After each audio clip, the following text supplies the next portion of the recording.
différence, puis après c'est de faire courir le ballon. Non, bon, c'est satisfaisant, 3-0, bon, l'équipe est européenne, l'objectif est atteint. Pour moi c'est une belle saison, parce que bon, Montpellier avait une très bonne équipe, Montpellier reste un très bon club. Non, c'est bien qu'on ait pu sur la durée faire la différence. C'était une bonne préparation aussi pour la Coupe de France? Ouais, bien sûr, mais c'est un autre monde après. C'est Lyon, c'est une galaxie. C'est comme hier soir le Real de Madrid. Chez les filles et chez les garçons, il y a deux équipes. Le Real de Madrid chez les garçons et chez les filles de Lyon. Nous on est très loin entre eux. C'est même plus un espoir qui va encore. Mais bon, ça fait rien. Il faut que les filles soient courageuses, intelligentes, disciplinées comme on a pu faire chez nous. Même si on ne va pas partir à faire au fusil, si on part à faire au fusil, on va prendre 10. On va essayer d'être intelligent, essayer de peut-être mieux ressortir les ballons et peut-être de se créer des occasions pour marquer ce but important. Non, il faut être ambitieux, c'est toujours un titre, mais pour moi le titre c'est surtout d'être européen. On vous annonce à Niort la saison prochaine. C'est pas signé. Logiquement c'est demain, mais il y a... Non, moi je vous dis, je suis comme Saint-Thomas. Quand c'est signé, ok, pas de problème, c'est vrai que ça serait surprenant que ça ne se passe pas. Hein, mais bon, ce sera un beau challenge. Ok, merci. Patrice, tu as évoqué la Coupe de France. Et par rapport à ce qui s'est dit il n'y a pas longtemps, est-ce qu'on te verra bien jeudi à la Méno? On verra. C'est pas sûr. C'est pas sûr du tout. J'ai passé 6 mois compliqués. J'ai eu des problèmes de santé. Et les médecins m'ont demandé à un moment donné de stopper. Je l'ai fait. Bon, j'ai pas vu grand-chose arriver dans le club. Aujourd'hui, je suis européen. J'ai fait mon job. La Coupe de France, je vais voir. Je verrai demain. Peut-être parce que je reprends l'entraînement le 21. Ça va vite venir. J'ai peut-être besoin de me reposer un petit peu. Troisième finale, deuxième de Coupe de France. Donc là on te l'a dit. Je vais être dur, mais les seules finales qui sont belles, c'est la Ligue des Champions. C'est ce que je répondais à mes dirigeants. J'ai eu la chance d'être dans des bons clubs, Montpellier et Lyon. J'avais déjà gagné 5 Coupes de France. Bon, c'est pas une fin en soi. Je pense que la finale elle peut être belle pour les filles. C'est les filles qui ont rien gagné. Beaucoup de filles n'ont rien gagné. Je pense que c'est important pour elles. Moi c'est pas un souci. Et toi, ton passage au PSG, 2 saisons, une finale de Ligue des Champions et puis la Coupe de France l'année dernière. Les deux sont joués à rien du tout, des tirs au but. Ouais, parce que peut-être à un moment donné, on n'a pas su prendre les joueuses qui voulaient venir. Et je pense que c'est dommage, parce qu'on aurait pu le faire. Bon, tant pis, c'est comme ça, j'ai fait le maximum. J'ai fait tout avancer et malheureusement, c'est compliqué d'aller au bout quand il manque quelque chose. Et on le voit encore hier soir, c'est souvent le talent qui fait la différence. C'est ton regret qu'entre Lyon et le PSG, que le PSG manque de moyens? C'est mon regret, c'est frustrant. Quand on connaît le pouvoir de notre club et de peut-être pas prendre plus en considération la sélection féminine. Au niveau des blessures, aujourd'hui, vous avez perdu Formiga et Périssé. C'est beaucoup plus inquiétant pour Formiga. C'est un coup. Formiga, bon, je ferai jouer les moins de 19, j'ai l'habitude. La dernière fois, Baltimore a joué. J'ai pas peur. J'attends avec impatience le résultat ce soir. Justement, c'est en finale du challenge contre Montpellier tout de suite là, à Saint-Pierre. Bon, là, j'espère qu'on va faire un bon résultat. L'équipe réserve a fait le doublé hier. C'est bien, si on peut être champion en moins de 19, c'est une belle saison, Paris Saint-Germain. Par rapport au nouveau coach, des U19, bonne relation avec lui? Ouais, très bonne. Non, ça se passera très bien. Je suis content sur la manière de jouer, sur les relations. Non, c'était une belle saison avec lui. Ouais, donc c'est ça, 2 saisons au PSG. Là, donc aujourd'hui contre Soyaux, un match qui a été plus facile peut-être que prévu avec les blessures de Tanguy rapidement. Ouais, Tanguy, surtout elle, c'est une super joueuse au milieu de terrain. Et Bourgoin qui était pas là aussi. Ouais, Bourgoin, mais bon, il y a beaucoup de joueuses. Mais bon, pour Soyaux, c'était vraiment un gros manque au milieu de terrain quand hier soir. On va dire que 3-0, c'est un tarif qu'on comprend. C'est pas important, ils ont fait une très belle saison, je les félicite. Vraiment, c'est un bon club qui travaille bien et je leur souhaite. Je viendrai les voir, je serai pas loin. Pour finir sur une saison assez folle bas du tableau, Albi qui descend 21 points, Soyaux 5e avec 24 points. Les équipes en 3 points, c'est vraiment très serré. Oui, mais bon, c'est un petit peu dommage de descendre de Marseille, mais bon, s'ils se descendent, c'est qu'ils, malheureusement, ils l'ont mérité.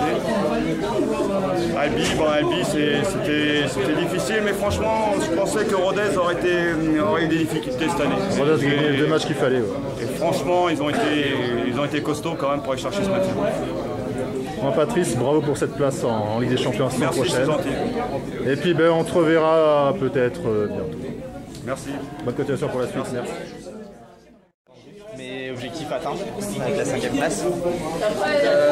Défaite alors attendue, c'était pas notre objectif de départ, hein. On joue jamais pour perdre. Après c'est vrai qu'on savait que ça allait être compliqué aujourd'hui parce qu'on avait des absences de taille avec Marie-Aurèle Awona qui est partie avec la sélection du Cameroun, Laura Bonpoint on a su vendredi qui ne pourrait pas jouer. Et puis c'est vrai que ça s'est rapidement complexifié avec la blessure de Siga Tandia en plus.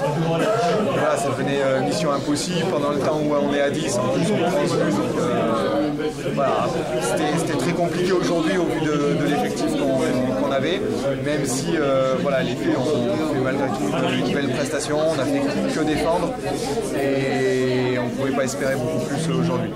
Après, sur le plan sportif, on va dire qu'on est satisfait.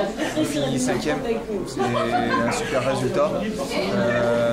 On est dans nos objectifs, on compile ça avec la demi-finale de Coupe de France. Ça fait une belle saison. Voilà, donc aujourd'hui, on va retenir ça de cette saison. C'est ça qui est important, une 5e place, une demi-finale.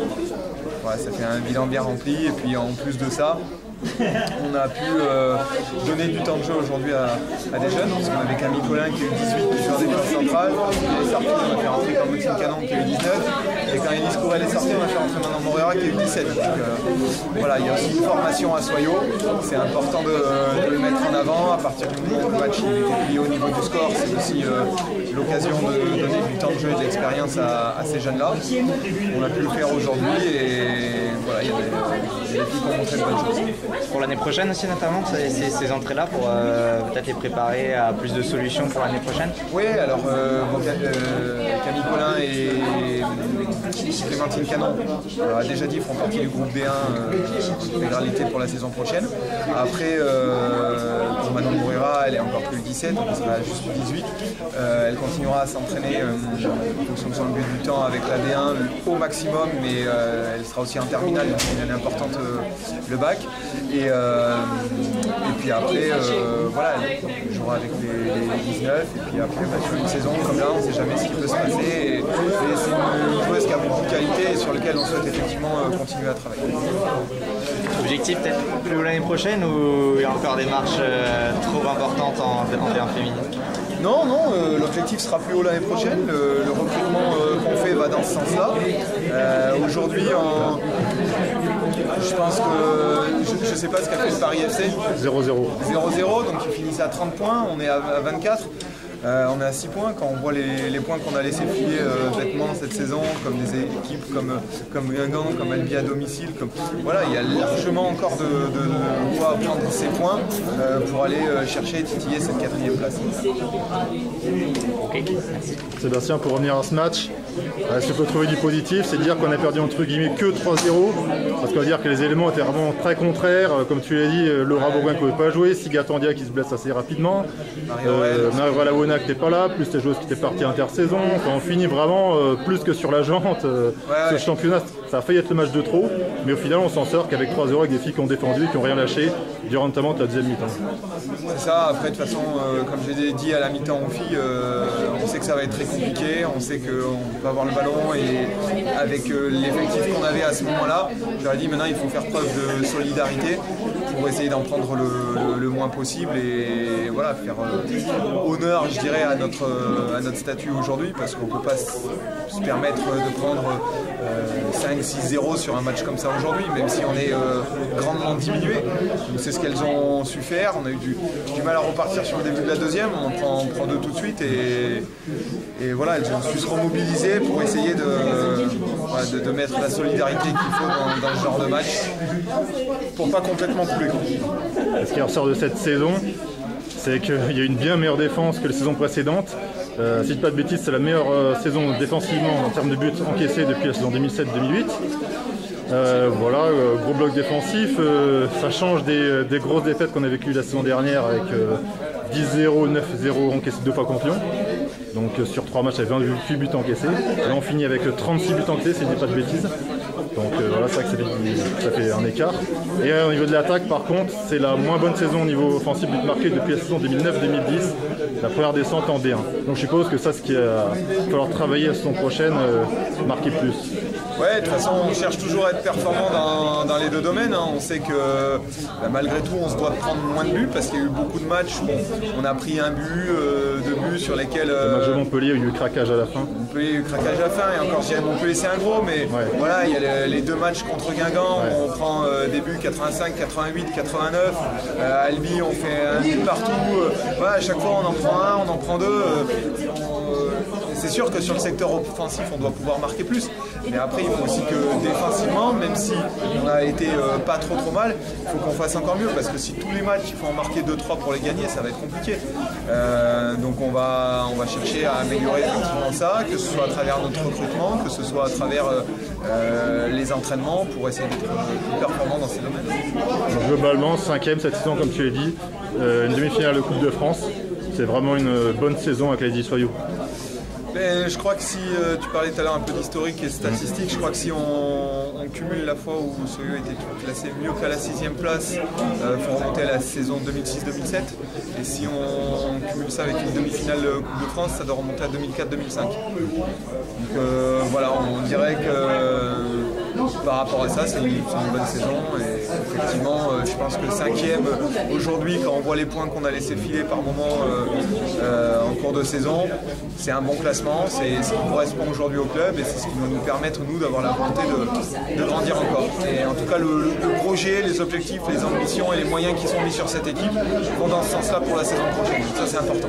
Parce qu'il y a aussi de la fierté en plus, quand on s'appelle Soyaux, de se dire qu'on arrive devant des gros, comme, enfin des gros chez les hommes qui ont des moyens comme Bordeaux, même comme Marseille qui descend, comme Lille aussi, même comme Fleury qui a fait un très gros recrutement. Est-ce qu'il y a un peu plus de fierté quand on pense à ça? Forcément, je dirais nous aujourd'hui, on sait que les clubs qui ne sont pas sous l'égide d'une enseigne professionnelle, on a parfois cette étiquette de club on va dire avec moins de moyens ou quoi, mais pas du tout. Après, le football féminin, il faut arrêter de le comparer au football des garçons. C'est deux sports différents, avec des enseignes, on va dire, différentes. Ce serait comme chercher à dire aujourd'hui que le basket et le football, c'est la même chose. Mais non, en basket, il y a des villes comme Villeurbanne, comme, voilà, qui sont des clubs phares de leur sport. Nous, dans le foot féminin, c'est la même chose. Juvisy était une place forte du foot féminin, Soyaux en est une aussi. Et c'est pas parce qu'on s'appelle pas X ou Y club professionnel qu'on n'a pas notre place dans cette élite, bien au contraire.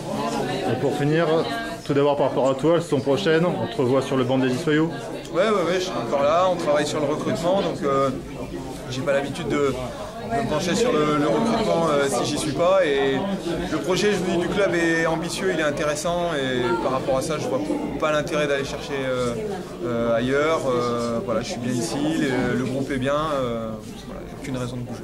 Et dernière chose hors Soyaux, victoire jeudi de l'Olympique Lyonnais en Ligue des Champions, après un finish assez fou. Voilà, qu'est-ce que tu as pensé de ce match et de ce finish notamment avec Lyon qui a marqué 4 buts en étant mené 1-0? Je dirais sur la prolongation, on a vu Lyon qui a fait du Lyon, c'est-à-dire 3 buts en 5 minutes pour anéantir son adversaire. Et ce que j'en ai pensé, c'est que c'est bien pour le football français, parce que si aujourd'hui on a des médias comme l'année prochaine qui s'intéressent autant au foot féminin français, c'est aussi grâce à la performance que fait Lyon au niveau européen. Donc voilà, ça tire le football vers le haut et ça doit nous inciter à essayer de recoller, même si le wagon avec Lyon est très difficile, mais en tout cas aller vers le haut, parce que quand on voit ce que peuvent faire ces équipes, c'est extrêmement motivant, parce que ça situe aussi le championnat de France comme un des plus grands championnats européens. Et c'est une fierté d'en faire partie. Et au niveau du coaching, on a eu Crenel Pedro, ça fait vraiment quelques choix forts. Selma Bacha d'entrée, 17 ans, qui a fait vraiment un très bon match, il a sorti. On passait par Delphine Cascarino, qui l'a replacé, que j'ai mis le sommaire à gauche, qui fait à droite. Puis Van de Sanden, qui a fait basculer le match en prolongation avec à 3 passes décisives. On va dire que c'est une belle réussite aussi pour le coach. Ouais, et puis Abby qui est rentrée aussi, qui met un but pour son dernier match, donc ça c'est super pour elle. Et c'est bien, ils ont un super banc, ils ont la possibilité aussi de le faire, et c'est vrai que l'entrée de Van der Sanden avec sa fraîcheur et sa vitesse à ce moment-là du match, ça a été décisif. Maintenant, pour pouvoir le faire, il faut aussi avoir la possibilité de le faire, donc c'est bien, il a les meilleures joueuses et c'est important pour un club comme Lyon de continuer à s'affirmer à ce niveau-là de la compétition. Sébastien, bravo pour cette belle saison, merci pour tout. Et puis avant la saison prochaine, rendez-vous aux 50 ans du club parce qu'il y a un bel événement à fêter en cette fin de saison avec une belle 5e place. Ouais, c'est ça, 23 juin, 50 ans du club. Et puis merci surtout à toi de nous avoir suivis. J'ai encore vu ton petit post hier sur les remerciements que tu avais fait. Donc voilà, nous au niveau du club, des dirigeants et de mon staff, on voulait aussi sincèrement te remercier pour tout ce que tu as fait cette saison. C'était un vrai plaisir. Merci à toi.